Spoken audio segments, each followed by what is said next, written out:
sometimes we don't need to give any time, energy, or money to be able to give.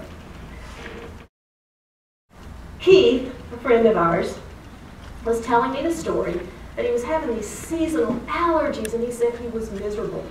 He lays down in bed, he's just dozing off, and he hears that unmistakable beep, beep, beep. Finally, he can't take it anymore. He goes to the garage, he gets a ladder, grabs a battery, climbs the ladder, replaces the battery in the smoke alarm. He's like, okay, I can finally get some sleep. Okay, don't get ahead of me here. He goes and he lays back down. Beep, beep, beep. He replaced the wrong battery. Have you ever done that? He moves the ladder down the hallway, climbs the ladder, changes the battery in another smoke alarm. He goes and lays down. Beep, beep. Okay, so he's pretty frustrated by this point.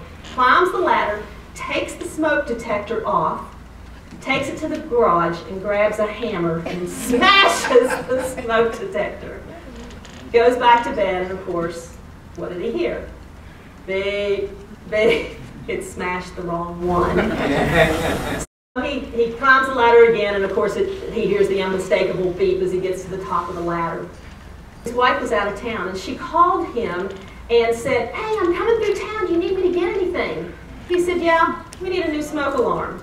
She said, what happened? Did it break? And he said, yeah, it broke. It got in the way of a hammer when I was swinging it. It was interesting, the next day, I think there was some weird vortex going around because the battery in our thermometer for our HVAC went out, the batteries in my CD Walkman went out, and the batteries in my headset for my camera went out.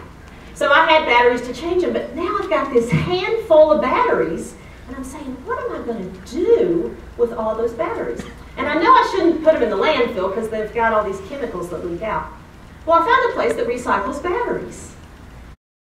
I didn't really have to do anything. I just dropped the batteries off at the recycle place on the way, and little did I know, but I was getting all those hormones and that good feeling because I was giving something that was going to be recycled.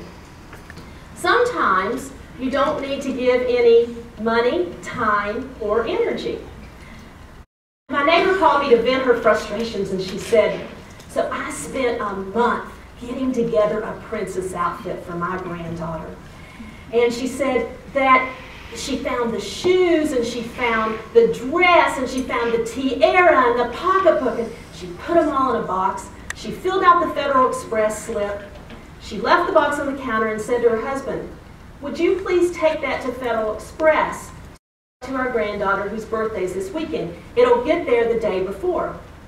And so she leaves, and later on she opens her purse. She forgot to put the temporary princess tattoos. How do you be a little princess without the tattoos?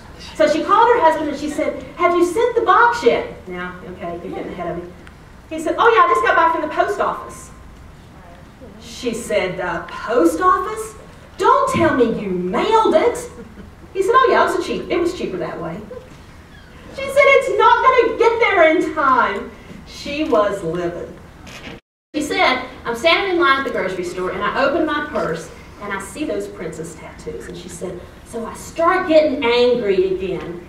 And then I see this little girl sitting in front of me in the cart, and she's smiling at me. She said, so I asked her father, can I give her the princess tattoos? He said, oh yeah. And the little girl said, oh, thank you, thank you.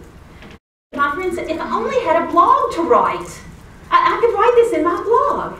And she said, no, really. She said, I did it for you. Because she said, I wouldn't even have thought of doing this if I didn't know that you weren't giving away something every day. And so sometimes we don't have to use time, energy, or money, because when people watch what we're doing, they then pay it forward.